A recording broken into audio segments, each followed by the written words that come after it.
I mean, like, how they set you up for workforce planning? Like, clearly the military is all about logistics, right?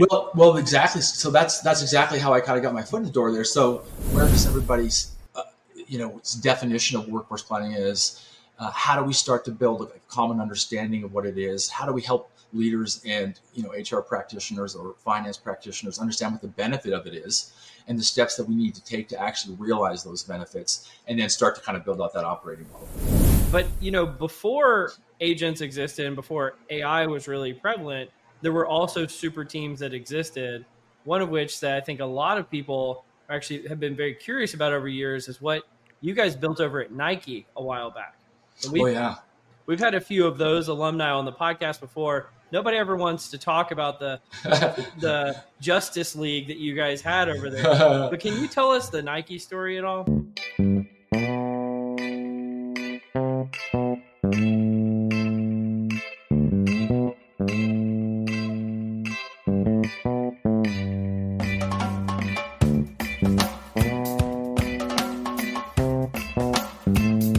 Welcome to Directionally Correct, a PLS podcast with Cole and Scott. Today's guest, Ross Sparkman, Head of Workforce Planning at Nutrien and author of Strategic Workforce Planning. Hey, Directionally Correct fans. If you're looking to stay connected to the podcast, make sure to subscribe to our Substack newsletter, watch our videos on YouTube, or listen to the podcast on your app of choice.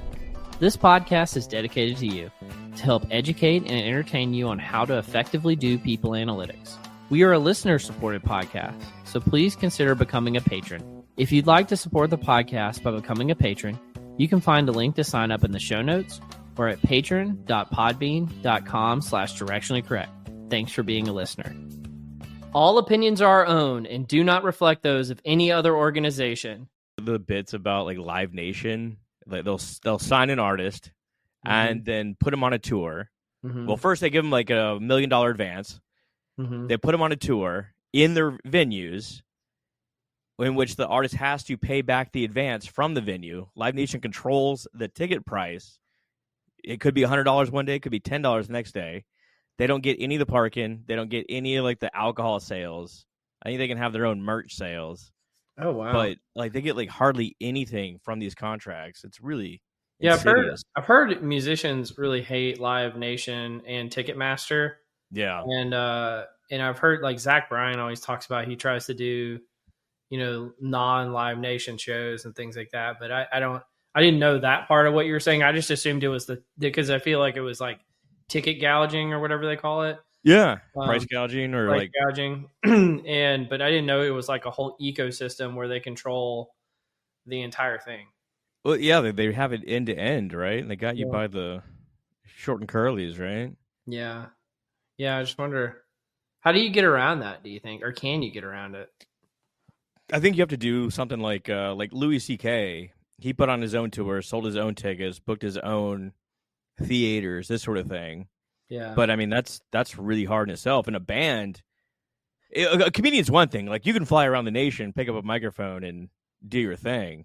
Yeah, you have to go like full farmer mode. You're churning your own butter to sell like your like there's no way around it. Like you got at the very least probably a guitar, then you got a drum kit, and like I mean all this sort of shit's got to be shipped everywhere, and you got people like to handle it, the whole deal. All right, a lot of mouths to feed. That's all I'm saying. How's it going, Ross? Hey, how's it going, gentlemen? Can you hear me? Yeah. Got you good. Oh, sweet. Okay, good. Well, fantastic. One issue already avoided, any kind of audio or visual challenges. Well, you can't fix the way we look, Yeah. Like that's the one thing they can't fix. I guess you can. I don't think you would want to fix the way you guys look, would you? I mean, come on, look at this. This is amazing. I think that's why the plastic surgery industry exists. You can always look a little bit better, I've never wanted to wear the over the head headphone things. Like it messes with this sweet do.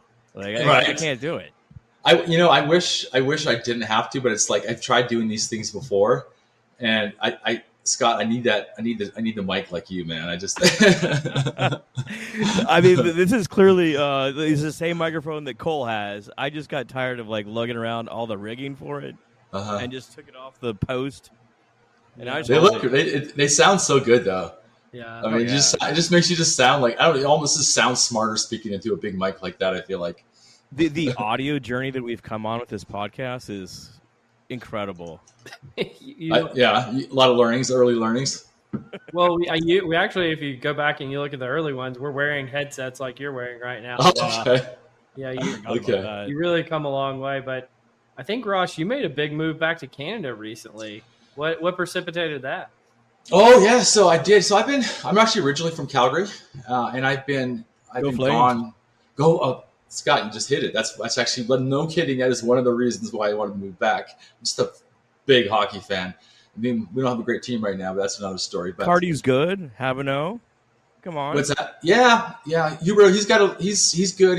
We're overpaying for him a little bit, but are you guys probably, Scott? Are you probably a Stars fan? You guys are in Texas, right? Yeah. I grew up. I mean, heck, they moved to Dallas probably like 1992, something like that, and I follow them. I live in Seattle now, and like. Oh, you live in Seattle? I thought you were in Texas for some reason. I have a Texas state of mind. I think that's how it goes. Yeah, I thought you guys had the Texas deal. We're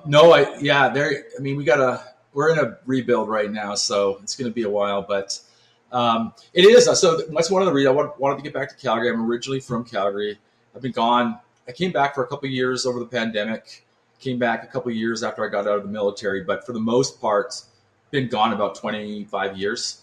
And so my family's all from here. Big hockey fan, and so I've been looking to kind of get back. My fiance, she's from up here. She's got a big family. They're all from here. So for me, I don't know if you guys have ever been to Calgary, but it's right on the doorsteps of the Rocky Mountains. It's just super, just really beautiful. I like the mountains, the outdoors. So been looking for an opportunity to kind of get back and head back up here. And this new role at Nutrien kind of allowed me to do that, which is kind of the other big news, I guess, if you guys didn't know. That's fantastic. What's Nutrien? What's your new role? Yeah, Nutrien. So was looking at opportunities up here, and honestly was probably looking for 3 or 4 years. Nutrien it's not a sexy company in the contemporary sense of the term, like a Meta or LinkedIn or some of the other the Nikes of the world that I've worked at, but they are, believe it or not, they're a fertilizing company. So we are feeding the world. So arguably, in terms of the mission-driven organization that I'm working at right now, it's probably one of the most important that I've worked at. But so one of the biggest fertilizer providers to farmers, and they have kind of a full mining operations and potash, nitrogen, phosphate. All global organization all over the world, and they also have a big retail arm. They are actually a company that was formed from Agrium and Potash Corp, which is a Canadian company, about 4 or 5 years ago. So it went through a big merger. Yeah. But it was interesting for this role that I'm in now. Kind of a typical remit of coming in and building out a workforce planning capability. They've just, like a lot of organizations, been kind of going through the highs and lows of growing and then retracting, growing and retracting. And have kind of went through a bit of a transformation as an organization and wanted to get this muscle built out. And then also, and this is something that really was a seller for me, was they're also really big into building out their AI workforce strategy, which is what I spent a lot of my time doing at Walmart, which is my most recent organization. And to be able to come in at the early stage and both build out this workforce planning framework and operating model, but also pair it down with how we're thinking about, an AI workforce strategy is kind of like the sweet spot for me right now. So all things aligned, and here I am in Calgary now. Go Flames. Go Flames. The days of Joey Nieuwendyk and Theo Fleury. Joey Nieuwendyk. These are my guys. Those are like happiest day of my life was I still remember it. I was 12 years old. I probably shouldn't say this is the happiest day of my life, but I'll be honest, it's one of the happiest days of my life. And May 25th, 1989, Calgary Flames win the Stanley Cup. Joe Nieuwendyk, centerpiece for that. He went down to Texas, I know, afterwards. But, that's just lifelong Flames fan. I was crying, bawling like a baby. I still get teared up when I think about it. And that was the last time we were even we went to the finals one more time. But it's been a long road ever since.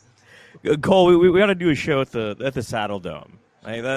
Yeah, totally. You better do it soon, too, because we only got about 2 years left. We're building a new stadium. Really? And so they're going to knock down this. Yeah, we're knocking down the Saddle Dome. And that's going to be another emotional day for me, to be honest. Yeah. I mean, it makes sense that Nutrien would be located in Calgary. Like the big rodeo there, like all this sort of stuff goes on. Exactly. They're a big sponsor, to be honest, of the rodeo. That's actually where I first learned about them. They're kind of all over the Stampede. So I used to see Nutrien kind of all over the place. And I was like, oh, I know Nutrien, but I didn't really know what they did. Now I do, obviously, but yeah. Well, I'm sure your family is super happy to hear that your best day of your life was nothing to do with them. That really comes out of my mouth too easily. I really have to I have to really be careful the way I say that. But it was very, very happy day. It was a long time ago. Well, I should have asked you this before, and you said you were a veteran, but I was thinking about it. So were you in the armed forces for Canada or for the United States? U.S. Yeah. So I guess that's probably a good question. So I actually have dual citizenship. So okay. So I was in the U.S. military, and I joined the U.S. military just because there's more action, more excitement there, I think, than the Canadian. Wow. And I'm not talking about going out like Rambo styles, but it was just like more opportunity. I think I wanted to have the chance to kind of go overseas. And there was a lot of educational opportunities in the U.S. military. It still is. And I took full advantage of those. And so when I actually was funny, I drove down to Montana. My grandpa, I was kind of at this inflection point in my life. Like, what are you going to do? And I don't know. He's like, have you ever thought about joining the military? I was like, absolutely not. He's like, well, I've heard the U.S. military is a great way to get your school paid for. So we drove down to Great Falls, and 6 days later, I'm in boot camp. Oh my God. And the rest was history. So the short answer there is I was in the U.S. Navy, okay, and kind of stationed all over. But I spent a good 8 years in Japan, stationed over there, which was really cool. So spent a lot of time kind of in the Pacific region, East Asia, learning about that culture, which was just amazing. I mean, how they set you up for workforce planning? Clearly the military is all about logistics, right? Well, exactly. So that's exactly how I kind of got my foot in the door there. So I would say that a lot of people don't realize this, but the U.S. military is probably 20 years ahead of a lot of private sector organizations with workforce planning. I mean, think about probably a 2 million plus workforce that's been moving people around, everybody around every 2 or 3 years for decades.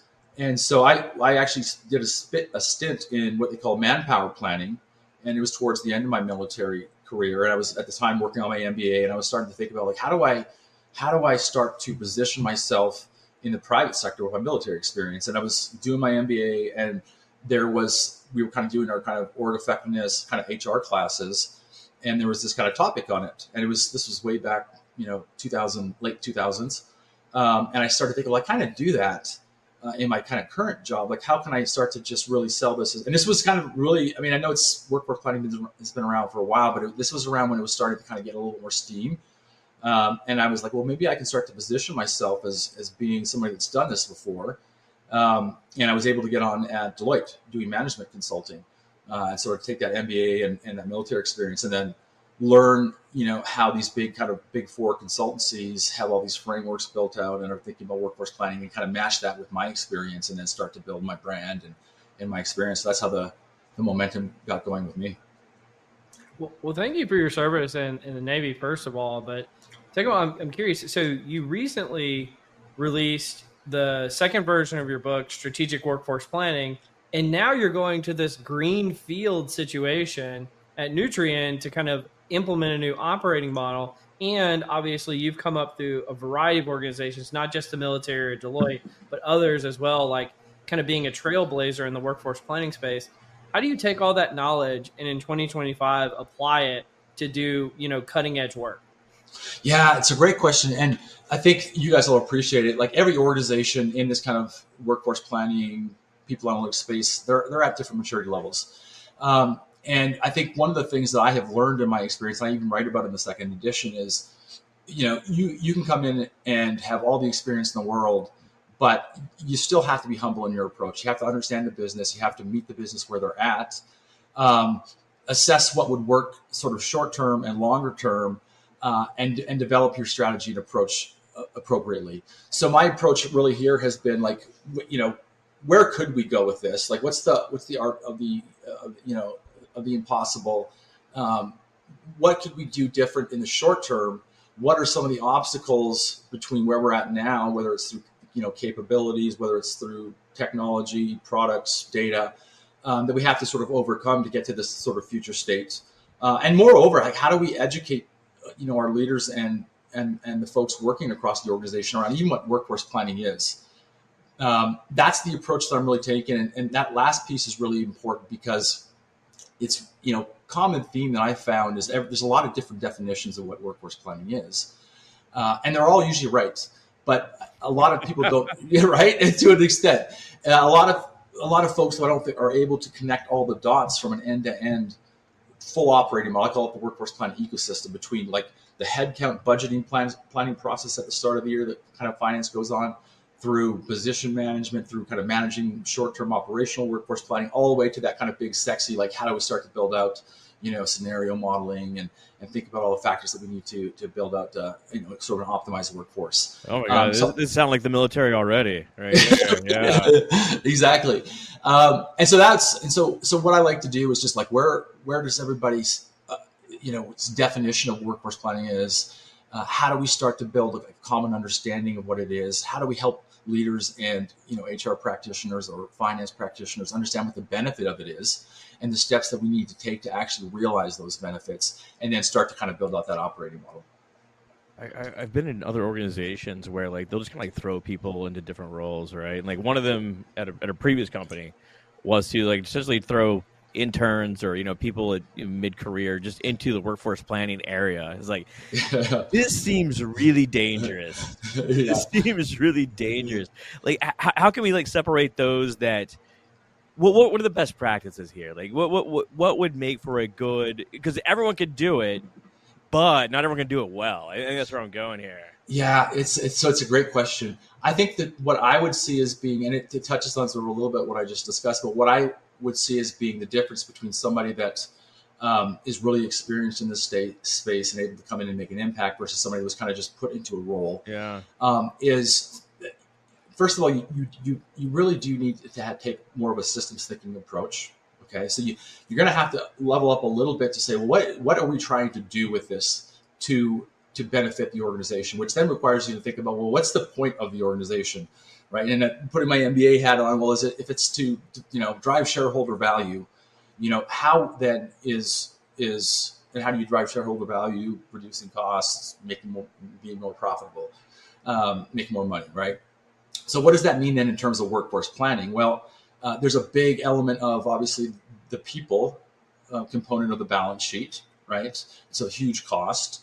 To be able to execute any strategy that a leader wants to enact in their org to help realize that broader corporate mission, you need to have the right capability and the right team, the right level, the right mix in terms of the workforce, and you need obviously the right skills. But what you need to be able to do then as somebody that's coming new to the space is to be able to connect that all down to what workforce planning actually can do to help drive that impact. So whether it's providing better insight, and helping to track against a budget, whether it's identifying the right skills and the right that are in place today and what skills need to be in the future, whether it's building out those 2 or 3 year scenario models, to say, well, if commodity price X went up this much, what would that mean in terms of the resources that we need? Whether it's thinking about what the contractor versus FTE mix is to build you more flexibility. Are we buying, borrowing, building?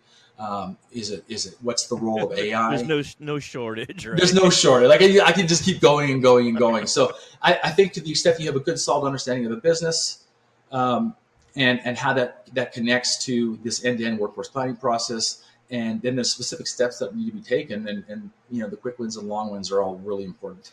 Yeah, you've talked about this a little bit already, but I really want to hit home the point.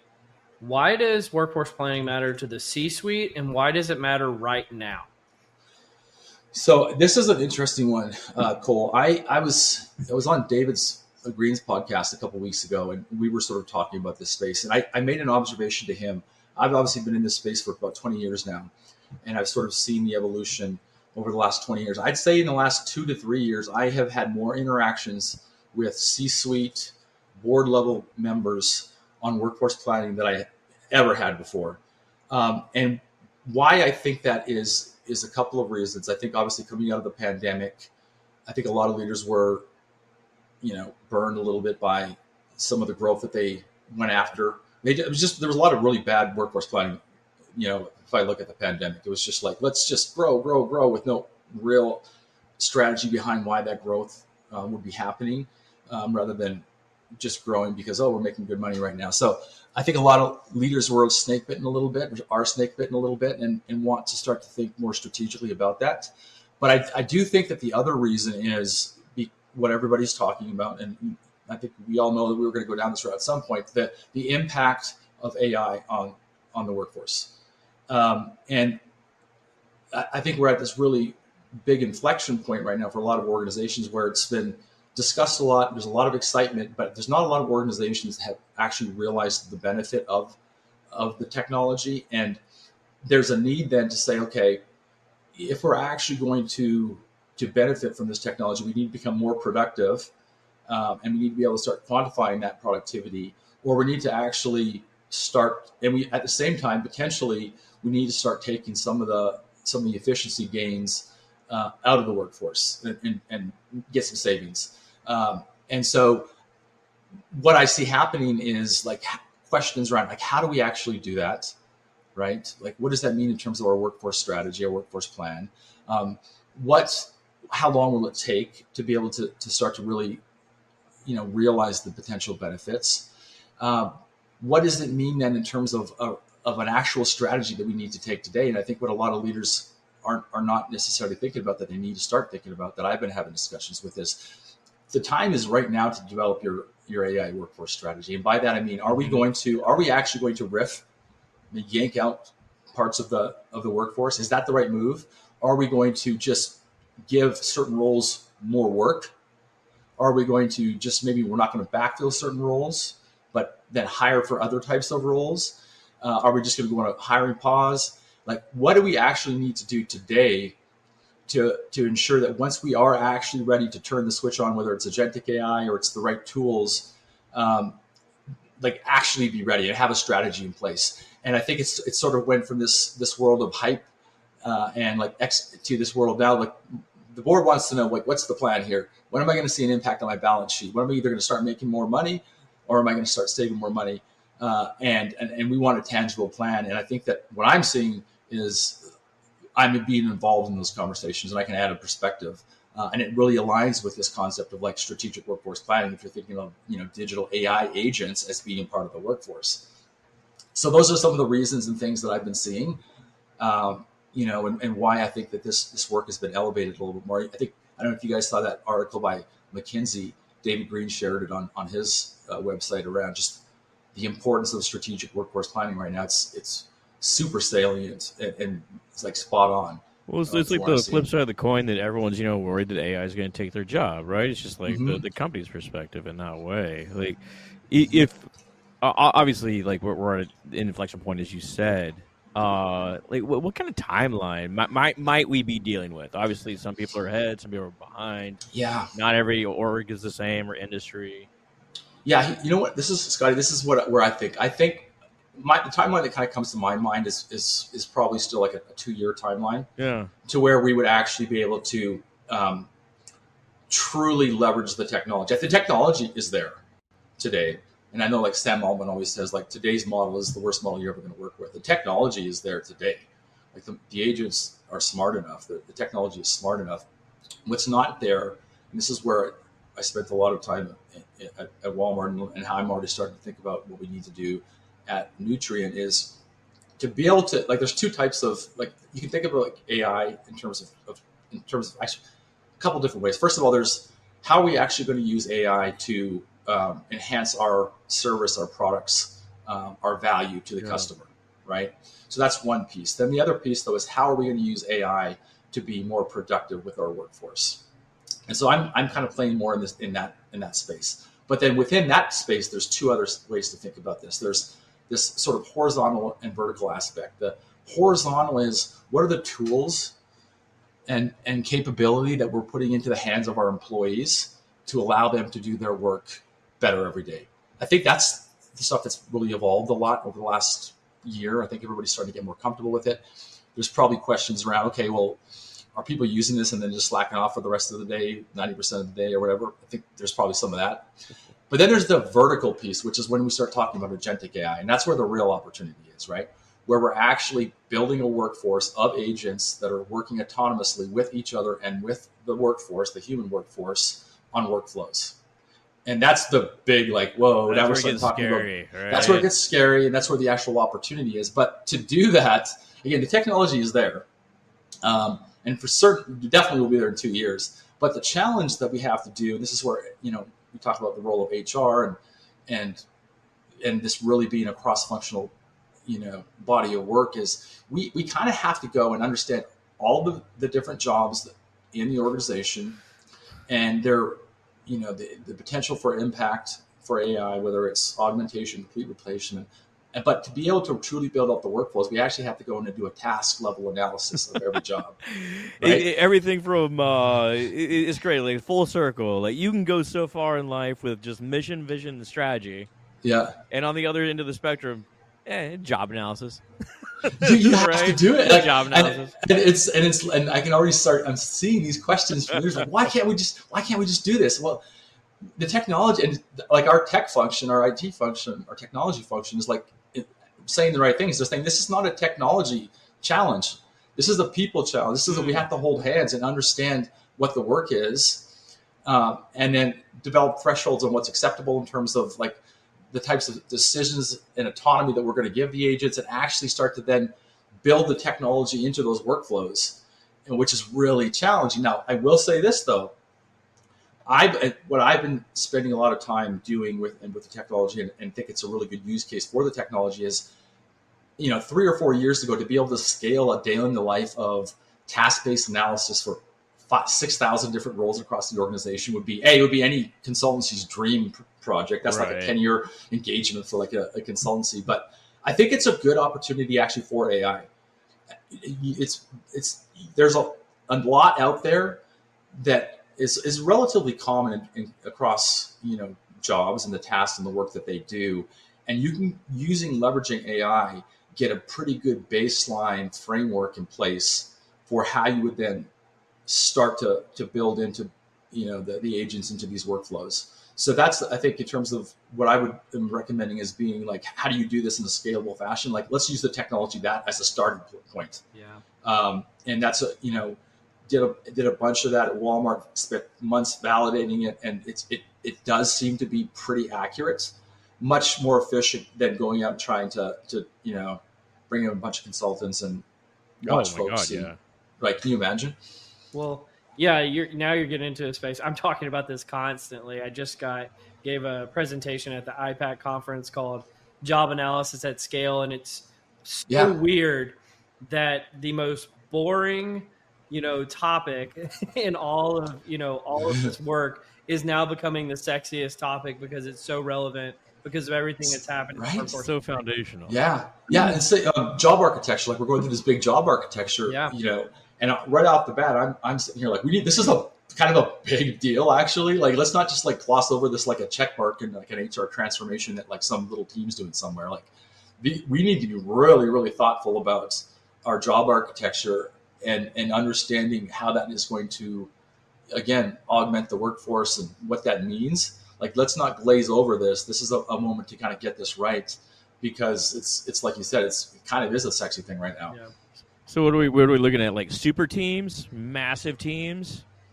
No. So I think it's going to be, depending upon the roles, and you guys probably would agree. I think there's going to be new roles, new teams. So think, prompt engineers, et cetera. I think there'll be the same number. There'll be, if you count the agents as part of the teams will be way bigger, and they will be super teams. I think that you'll just see a lot less folks. In the ratio of humans to agents will be much more skewed towards the agent side. I'll give you an example of just how I'm, truly thinking about this, and take this for what it's worth. This is my opinion. This is kind of the direction that I'm going. But So I mean, part of my remit is to kind of build out this framework for how we do workforce planning. And you start to kind of right off the bat, you start to go, well, is it a COE? Is it a hub and spoke model? Right off the bat, there's a big capability gap. You know, HR business partners don't necessarily have the capability. And how do you scale my knowledge across the organization? In the past, I would probably say, well, you need to hire X number of resources. You need to kind of build out a team, and we need to sort of have this interaction model. But where I'm at now is I'm thinking 2 years ahead to my earlier point and saying, well, is that something that we really need a team to do? Or would it make more sense building out a co-pilot that has all of my experience, all of my background, everything that I could do at the fingertips of maybe not even HR business partners, maybe your leaders, to where I can prompt this agent to say, hey, give me 3 scenarios for this site location, factoring in all these economic variables, develop me a forecast, rank them in terms of probability impact, just on and on and on and on and on. Which again, like that's the stuff that I've done and my teams have done. Does it make sense to build processes and work around that, or does it just make sense to acknowledge like this is the world now? Maybe we just start to design something like that, a co-pilot that we can put in the arms of the leaders. Like could it have been a team of 20 or 10, in this space, or does it make more sense to just have one person that's driving the strategy and putting the technology in the hands of the leaders and the HR partners? That's the direction I'm going. Yeah. And like I said, we're at an inflection point. Let's see where we're at 2 years from now. But that's where I see the technology headed and the work headed. That's just one example, right? And that's why I'm here today to announce Ross GPT. And here's the first prompt. I've been having these conversations, and it can be difficult, a little bit uncomfortable. To an extent, I'm talking myself out of a job, but at the same time, I've also done a lot of, based on what I've been, doing in this space. It's clear that the folks that are on board earlier and that understand the technology and that are engaged in building out solutions like this, and thinking from a leadership perspective, like how do we work with this technology? Like these are the traits that are going to be rewarded in the future, and that leaders are going to have.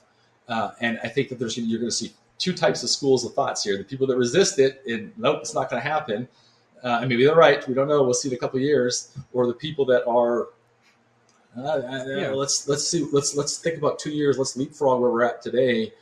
And I think there's more job security in the latter than taking the resistor approach. Sure. I mean, it's definitely going to happen. It's just like how soon and what it's going to look like, right? Like what it's going to look like, exactly. Yeah.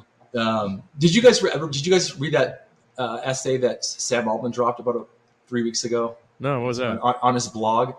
I thought it was a really. I'll ping you guys the link, but he dropped an essay, and I think it was about 3 weeks ago. It was one of the most interesting, revolutionary reads I've ever. Again, maybe it's a little bit hyperbole, whatever.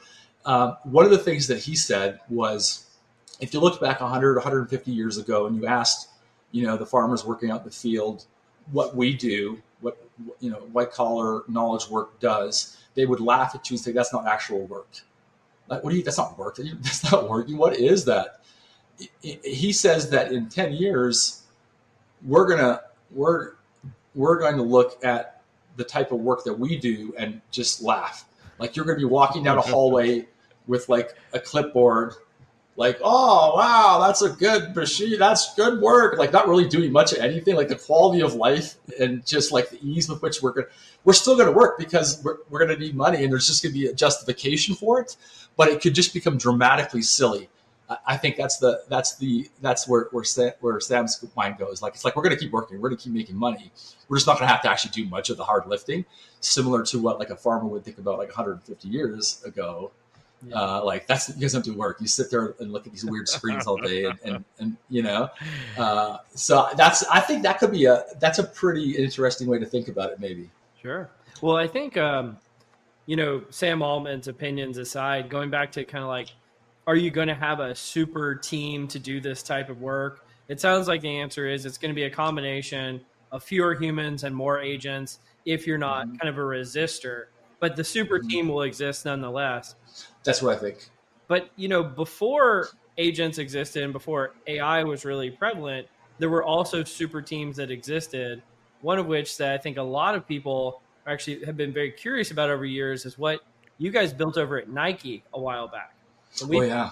We've had a few of those alumni on the podcast before. Nobody ever wants to talk about the Justice League that you guys had over there. But can you tell us the Nike story at all? Oh, yeah. So I know, and I was funny because I know Ryan Hammond. I'm sure that probably Richard Rosenau has been on there. I haven't had a chance to see their episodes. I kind of wanted to watch. Nike was a good, how to put this? You could say it was an experiment that didn't have necessarily the leadership support that it required to be fully successful. So backstory here is, 4 or 5 years ago at Nike, Tony Trong got hired, who's been in the space for a long time too. We kind of all know each other. I don't know, I'm assuming you guys know Tony. He got hired in by Kim Lupo, who was our total rewards leader at Nike, to build out this super team. And the context that was going on at Nike at the time was there was a massive transformation happening in Nike on multiple levels. So they were shifting to a direct-to-consumer strategy. They had just brought in a new CEO, John Donahoe, who was the ex-CEO of Bain Consulting, and had a very consulting mindset way of thinking about things. And he quickly set the tone for this transformation that was going to be direct-to-consumer. He kind of built out his leadership team and had a really strong vision of what that would look like. Part of that was also an HR transformation that happened, full end-to-end HR transformation, like proper HR transformation, Workday implementation, the full gamut. Tony brought on this team and Kim brought on this team, and it was basically Ryan Hammond, myself, Richard Rosenau, Arturo Aguiar, Andrea Galise, who all have a lot of experience in this space to build this team. And we were excited. And honestly, the experience in working with those guys was just unbelievable. They had so much. I learned so much from them. What unfortunately happened was after about 2 months after we got going, Kim ended up leaving. Kim Lupo, who was the one who kind of brought this team on. And we were sitting, and what she owned was, she owned Total Rewards and she owned operations. And as part of this transformation, she ended up leaving and going to Walmart, which I just worked with her at Walmart again. So I've had the opportunity to work with her. She is somebody that's very forward thinking and she gets it. But she left and we brought on a new leader, and this work and this vision and the scope of what this work was to be dramatically shifted. We ended up sitting in HR operations as part of this new HR transformation that was really being led by some of the big consulting firms. And it was just unfortunate because as this transformation kind of unfolded, we were really playing off of a consulting playbook. And again, it's not surprising. John Donahoe came from consulting, and he was a big fan of consultants. And I'm a Deloitte guy. I'm a consultant, so I know consulting. I also know the limitations of consulting, but it was a really interesting dynamic because it really felt like we didn't have a ton of agency over, how this strategic workforce planning and people analytics function should and could be part of the HR operating model. We went from being like this big kind of shiny, like this is the future, to in a matter of a couple of weeks being like, try to get it where you fit in. And I think that, and so we were sort of at the mercy of these consultants, and there was two, they were everywhere. Again, not a slam against consultants. I was a consultant before, but you had them doing the Workday implementation, the HR operating model implementation. You had and there was 14 different consulting. You had boutique firms, you had the big three, you had the big five. There were so many consultants, which again, just from my perspective on total cost of the workforce, it was insane. But I think it became clear that we really enjoyed working with each other. But at some point, it started to, I think, just feel everybody on the team that we would be valued I think, more valued at other organizations. And so I think all of us ended up leaving. So there's nobody there left. It was a great, now again, amazing experience, a huge learning. The chance to work with all those guys was just incredible. To go through this transformation and to really force yourself to think about some of the things that when you're going through an HR transformation and you're sitting as part of a people analytics or strategic workforce planning team that you need to consider to be successful was just a huge learning curve. That's why when I was speaking earlier around some of the things I would want to consider, we just learned a ton from all that stuff. So it was actually a really good experience. I think the vision of where we started to where we ended, there was just a lot of disruption with the transformation, and it just was one of those things that kind of got mixed up a little bit, and we all sort of just moved on. No, I appreciate you sharing that. Like that's. Is that the first time have you never had a conversation with Richard? This is my take also too. So definitely talk to some of the other guys, but that was sort of my take on sort of how it kind of played out. Well, the weird thing about being on the outside when that happened was every other company was going, "Oh shit, do we have to create a super team too? Is there going to be anybody left?" Yeah. And so it was a very interesting time, and I really appreciate you sharing. Scott, are you ready for the confusion matrix, or you have one other thing you want to chat about? Yeah, I thought that you were going to talk about the time at Nike that you saw Tiger Woods walking around Beaverton or something like that. That's the story I want to hear. There's a lot. Actually, I never had a good. I was working remote. That was another thing that I think probably made it a little bit more challenging. I never got any of the good. Everybody had a Michael Jordan bumped into Michael Jordan story or a Tiger Woods story. Literally everybody. And Michael Jordan's probably the one person where I would I'm a little bit starstruck by. I'd want an autograph, and I never got a good chance to see. Although Drake used to come there a lot, so Drake was probably the biggest star that I saw. I've been invited there a couple of times. It's a really magical campus. It's pretty wild. Cool. Yeah, it's pretty cool. Yeah. The thing I miss from those days, Ross, is you and your Nike jumpsuit pictures. So this is a Tony Trong thing, and so there's a story about Nike. It is a real thing that you have to be decked out in Nike. Yep. Do not show up 100% in anything but Nike. And so I was that's what Tony sent us as all the clothes I was wearing in that picture. Tony sent us in our kind of onboarding package. It was just awesome. We got so much good Nike swag. Yeah, and the discounts are a real thing there. It's just insane. I got so much good Nike swag and gear now. It was worth it working there alone just for the Nike product I got. That's fantastic. All right, you want to do this little confusion matrix? Yeah, let's do some confusion matrix. The confusion matrix. And I will say, as someone that used to build gas stations, we don't really do real work, honestly. That's fucking hard work, dude. Come on now. Exactly. Okay, we'll do a little research roulette. So your job is, I'm going to present 3 different article titles. Your job is to identify the real one. 2 are fake, 1 is real. Okay. And everyone's playing here. here. And unfortunately, I have the lights on in this room, so I can't really see my notes. But okay, so it's going to be an adventure. Okay, number 1, advanced vertical mobility in domestic felines. Why cats land on their feet. So cats landing on their feet. I feel like you used that one before.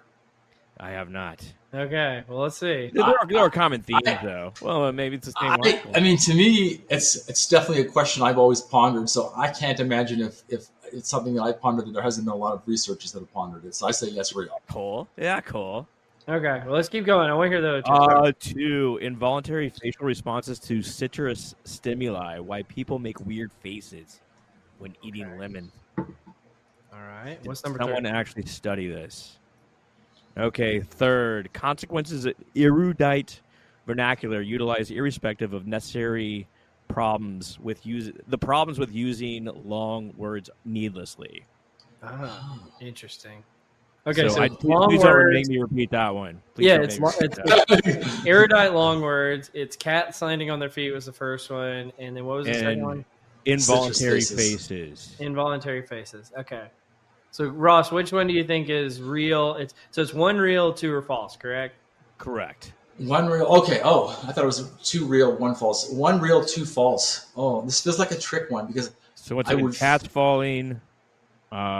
involuntary spaces and using. It feels intuitive that the cat's falling would be true, but I feel like it's got to be a trick question. So I'm going to rule that one as false.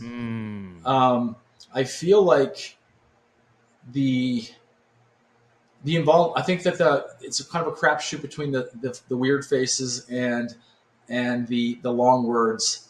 I'm going to say that the weird faces is also false, and that there's some people that have been sitting around and wonder why people use these big words. Is it something to do with an ego thing, or I don't know. That's my guess. Okay, you're going with the long words, Cole. What say you? What say you? I still think we used the cat one before in the past, and so I think it's a fake one. I actually agree with Ross. I wasn't intrigued by the second one, so I think it's the long words. Both of you are correct. Oh, both of you are correct. Sweet. Nailed it. I didn't write down any of the details of it, like the journal of the year or anything like that, but it is real. Like, I did see a clip, and I pulled it off of Google Scholar. But congratulations. Yeah. Do I get a prize for that? Yeah. Yes. Cole will make you a social media tile that you can share with all your friends and family. Yes. Yeah. When you guys had this confusion matrix kind of thing going on, I was expecting that I was going to get tested and have to build some sort of like a classification model in Python in real time and like show that I was like some sort of like super like ML nerd or something like that. So I appreciate that it wasn't as difficult as doing something like that. It's just a great people analytics term, right? Yeah. I think we're proving what a double entendre is. So, like, are there CEOs or anybody that you've ran into within C-suite that's like too verbose, not necessarily verbose, but use these like long words needlessly and like very, they obfuscate themselves in this way. So Jeff Weiner, who was the CEO of LinkedIn, he did it so elegantly. Like he was. I don't know if you guys have never had a chance to listen to Jeff Weiner like speak. Like, he is mesmerizing. Like, if you want to, so he uses a lot of big words, but he does it in a way that's like, Jeff, of course. I'm not even going to try to say that word, but yes, it makes sense. Like, and then you're looking it up and just, he was just absolutely just a super elegant speaker, and just great if you ever get a chance to see him. I think this is the AI future, like the ability to communicate and connect with people in a very personal way is going to take on incredible value. I think so, absolutely. I mean, again, if you think about like what will be valued, in terms of like, employees, it is going to be this. It's going to be whatever emotional intelligence, whatever you want to call it. I think it's going to be huge, and it's going to be something that separates. Because at the end of the day, there are certain things that are just human. We do want to be able to connect. So you could have we're going to still be working there. I mean, fingers crossed, right? It's not going to be machines running the world. So I think you're absolutely right, Scotty. Our super team of agents are just going to realize that we are the weak link and be like, get out of here. We don't need any of you guys. You guys can just walk around the hall or whatever. But we got this. We got this without you. Yeah. I knew this one guy. The only big word he knew was asinine. And so, it's a good one though. So every time he would get mad, he'd be like, "This is asinine. This is so asinine."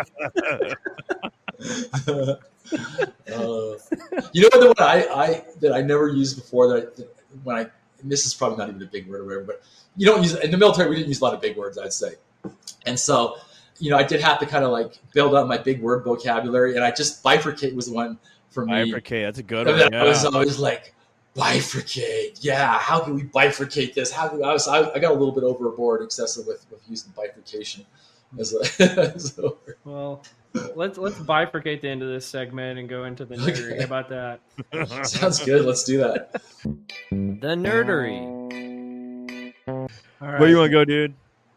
You want me to kick us off, Scott? Go for it. Yeah. Right. Yours is actually interesting. As opposed to the other one.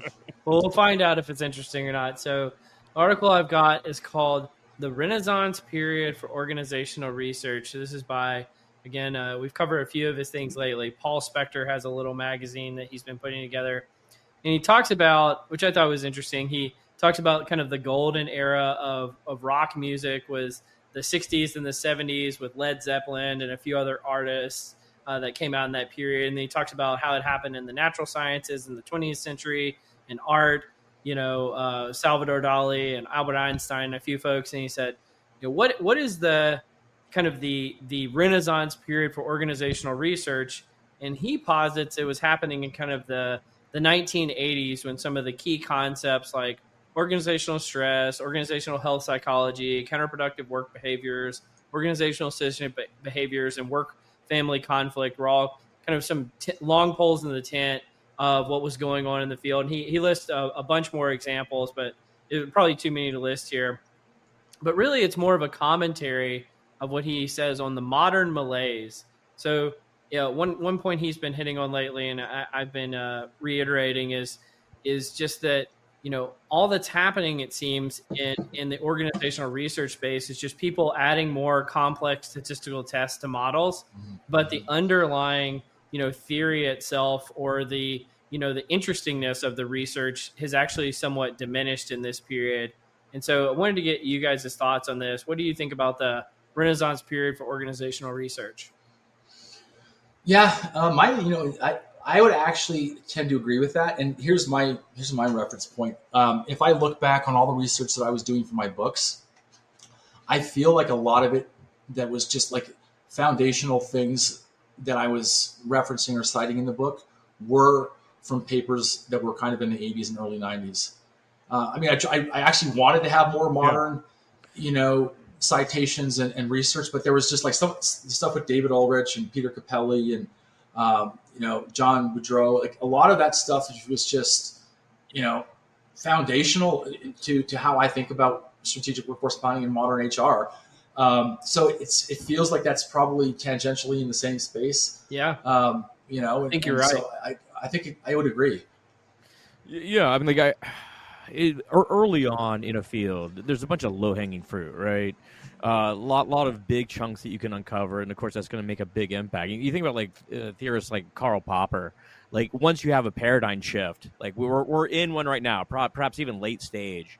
We'll have another one, and then we'll be able to add new value that way. But now the whole way to get your name out there, or like even try to like explain the remaining variants, is to go more complicated and less easily understood. Yeah, and which is exactly, I think, what we like to the point of the paper, what we're kind of seeing, right? Yeah. Well, and I mean, I think we covered this probably 6 or 7 months ago, but somebody had posted the original IO psychology text from Hugo Munsterberg that came out in like 1920. Yeah. And I went back and actually read like probably 2/3 of the book. It still holds up. All the low-hanging fruit that Scott mentioned was all identified in like 1920. Yeah. And people are still talking about it today. Honestly, it was a really good book. It was a much easier read than most of the academic articles we read now. Yeah. And I was like, why can't we write like this anymore? It was fantastic. Plain language, because there's not like crazy vernacular. Right? Right, there you go, right? Yeah. Not crazy vernacular. And like, you'll hear this in different organizations as well. It's like, well, like all the research you're talking about is external. That doesn't apply to us. You're still fucking humans. Everyone still has the same sort of like things going on. Yes, it's going to apply. Absolutely. Exactly. Well, Scott, which one do you want to go to next? We'll do the pivot penalty. All right. I found this wildly interesting. So we covered some time ago the idea that if you to advance your career, you like essentially explore the different environment and then hit on something really good. Think of like Pablo Picasso. Like early on in his career, like he was like a Dutch master, like very sort of realistic paintings. And later on, he became the abstract that we're all like sort of familiar with. This article, they assigned cosine similarities to the works of, this is like 2 million articles from 1970 to 2015, something like that. And they identified the career paths of different folks, and they hit on something a little bit different. So researchers that switched genres within their own work corpus had lower impact. So the lowest switching pivot work had about a 7.4% chance of having a very high citation count. The very high pivot ranking for internal work had about a 2.2% chance of achieving the same mark. So essentially what he's saying is like, if you're like making a big jump in the field, like the chances that you're going to make an impact are much lower. And like they theorize that it's about, tapping a new audience or getting into a new journal that has their own sort of things, that sort of thing. But it happens at all career stages, and even when like certain things like COVID like push people into different sort of areas. Sort of an interesting take. I thought this one was really interesting. And if I was to kind of think about this in terms of, again, like talent management or career mobility, if I'm understanding this right, basically what we're saying is we should probably rethink this concept of specialization versus generalization. I mean, again, from an organizational performance perspective, right? Like I took this to basically say that it's basically saying stick to what you're good at. Yeah, it's gonna be hard to like convey what the new field that you got to like learn. Yeah, you become a novice all of a sudden. Yeah, which I mean, I guess that makes sense, right? I thought that was a pretty interesting one, and it intuitively it makes sense. It's just, is there a world where you can like are there more real world applications from a HR kind of like job performance management perspective, or do you think that would just be like truly in academia and research? Yeah, I always go back to the Charlie Munger quote: "If you show me the incentives, I'll show you the outcome." And I think about this in terms of academic research. If the incentives say stay in your lane, only find like one idea and then publish on it for the rest of your career, that, if you want to get tenure, if you want to be well known, you've got to find kind of, again, your tent pole research topic and then just milk that thing forever. Yeah. The reality is what that leads to is kind of this collective action problem, which is science gets worse. Yeah. I mean, you're right. Because you need kind of these boundary spanning research topics that bring around paradigm shifts, which I think aligns with kind of Paul Spector's point from earlier, which is, we had our glory years in the past. How can we recapture the glory years? Well, people have to get out of their lane, but all the incentives are telling them to stay in their lane. And so I think it's just an issue of incentives versus the outcomes we want to see. It's like, are you making the right combinations for the new research and this sort of thing? Like, it's the previous work we've seen is shown that new combinations of work produce the biggest outcomes, but that doesn't always hit, right? Yeah. And if you're just like changing areas, which I've been one to do, honestly, in the various things I've published, it's harder to like make your name there. Yeah, I mean, I hear that a lot. I try to publish articles about everything under the sun, and people are like, Cole, if you just talk about the same topic 5 or 6 times in a row, maybe it would become like get a lot of traction. But I've already moved on 7 months ago to a new topic because I just crave that variety, and so there's definitely a trade-off here. Yeah, I was going to ask Cole, do you think that's just because like your personality, you're more curious and you want to just go out and right? Oh, I know. I feel like that's kind of the same for me too. Like I just naturally want to go out and explore, different things. But yeah, I mean, I'll tell you this: if like there's folks out there that like want to hack the like how to get well known, and I'll tell you exactly how to do it. Don't do what I've done, because like that's like the journeyman's track. If you want to get to the front of the line, write about dashboards, write about data visualization, talk about AI constantly, and just hit on kind of like the sugary sweet topics that people want to hear about, and just hit it over and over and over. And that's you actually see some people out there doing this type of stuff, and it's because they play to where people care about, and it's like, well, I just crave more stuff. Sorry. Yeah, you get bored after a while. I want to see what else is going on out there, and I want to write about it. I think some of that's just at bats too, right? Like if you post like twice a month, you're in the top 1% of LinkedIn posters or something like that. Absolutely. Is that right? I didn't know that statistic. Huh? Yeah, it's a made-up stat, but yeah. They say 80% of stats are made up on the spot, right? It's directionally correct, anyway. It's directionally correct. Yeah, come on, guys. Sue me. What's up? Well, Scott, do you want to hit us with the last one? Yeah, this is called influencing choice without awareness. So a few weeks back, we had an article that dealt with how people perceive magic, like magicians, and like, do they think it's like magical thinking, this sort of stuff. And I don't really care about the outcomes of this article. I really thought the methods are funny. So the question is, like, we make choices all day, every day. But how much agency do we actually have in these choices? So you would essentially like hide food from yourself, and like therefore you're not going to eat, or it's going to be like out of sight, out of mind. Cole and I were talking about this before the pod. Like different artists that talk about beer, you're more likely to go drink a beer at the show. Like they love that sort of thing. But what this article did is they had a professional magician do like essentially a pick a card trick. And the way it works is they essentially display one card for a longer duration than the other cards, and that becomes the target card. So in this study, they showed that it was a super high number. 98% of the people, the subjects that they did this to, they picked the target card. And only, 81% thought that they had agency over it. They thought that they had free choice in the system. They replicated this in a laboratory study, had a much lower success rate, but still, they essentially show that, we don't have as much free will as we think, and you can be manipulated relatively easily, even when you know that it's happening. Yeah. I find that incredibly not surprising at all.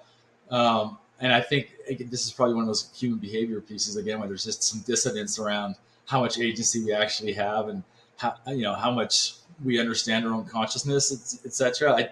That doesn't surprise me. Everything we're just puppets manipulated, right? Social media, Facebook, like oh my god, the social influencers are insane, and everyone thinks that they're making independent choices. Like probably hardly any of the choices you make are independent. I bet. I honestly bet barely any. Like there's been some seed planted somewhere that ultimately, again, whether it was conscious or unconscious, that Yeah. What was that movie that was where they went like 2 or 3 layers deep? It was like Inception. Inception. Yeah, that's kind of like Inception, right? To a certain extent, right? You never go 3 layers. I can't remember the quote. Yeah, that's a great movie. That was a great movie. I watched it recently. Like it's top of mind. There you go, right? Dream within a dream. Dream within a dream. Yeah. They went super deep. I haven't seen a magician in a long time. Definitely not like a pick a card up in my face. Well, I love this line of research. First of all, I've had this thought for a long time that one of the things that psychology research in particular has gotten wrong is they have not reached out to the magician community, the mentalist community, the stand-up comedy community, all these communities that have figured out like a key unlock in the human psyche that has not made it into the research sphere as much. And so I love that you can essentially, use this to figure out the cognition of human beings and kind of these key unlocker, probably like the tarot card readers, all of those folks know something about humanity that we don't know. And I think that there is a really great opportunity there. The other thing that I thought was interesting about this is if you want to mess up a magician's trick, choose the card that they're not expecting you to choose. There's some that are more salient than others. Yeah. So basically, like whatever comes to your mind, don't do that. Just choose something else. Exactly. Like wait for them to flip through the whole deck and then just choose the card on the top layer. And it's like you're going to totally mess up the trick. I like what you're saying though. It's like people shit on the MBTI, but that thing is popular as hell. Why? How can we bottle that? And utilize it? Absolutely. I love that. In colors-based assessments too. People love those for some reason. Well, this has been so much fun having you here, Ross. We didn't actually hit on it that much, so I want to promote it here, but Ross has a version 2 of his book, Strategic Workforce Planning. We have just scraped the surface of some of the insights that Ross has to give in the workforce planning space. And as we established earlier, this is like a key conversation that's happening everywhere. You should be digging into this. So, Ross, thank you so much for joining us. I want people to go out and buy your book. But before I give you the last word, Scott, any final words for Ross before we wrap this thing up? Ross, this is super fun. Go Flames. Go Flames. Go Flames. Let's just make the playoffs, man. Let's just make the playoffs. That's all I want. I think they can do it this year. I think they can do it. I'm hopeful. They were close last year, but so go Flames. We'll lead with that. You know what, guys? This has been great. I've been on several podcasts this year. This is definitely, without doubt, the most fun one. Just naturally flowing conversation. Just kind of want to go grab some beers now. So unfortunately we're different locations, but thanks for having me. Yeah, again, book. Second edition. I think some of the big highlights in terms of what are in the book are everything we sort of talked about today. There's a lot kind of on how we think about workforce planning and Gen AI. We talk really deep on some of the skills-based workforce planning. I tried to really make things a little bit more actionable in this book. I've had 6-7 years worth of feedback to kind of say, hey, like, how do you actually tactically step-by-step do this type of a process? There's a bunch on operational workforce planning, on leadership in this space, and then sort of like the future of the function. So a lot of the stuff that we touched on today, but it's been fun to write, and it's interesting, Cole, to your point. Like, there's so much more that I learned in this research process that I want to kind of write about now, and go deeper on. But and I think the only other thing is that I'm also going live with the website where I'm starting to kind of publish my own content in a blog. Talent Stratify, STRAFIY. It will be something that you can access also with content and learnings. But otherwise, thanks, guys. I really appreciate you giving me the opportunity to come and join you guys in this great discussion. Well, you heard it here. Ross is already starting on V3 of the book, so he's got that going. And check out Talent Stratify. But you've been listening to Directionally Correct, a People Analytics podcast with Cole and Scott, and today's guest, Ross Sparkman. Thanks for joining us, Ross. Thanks, guys.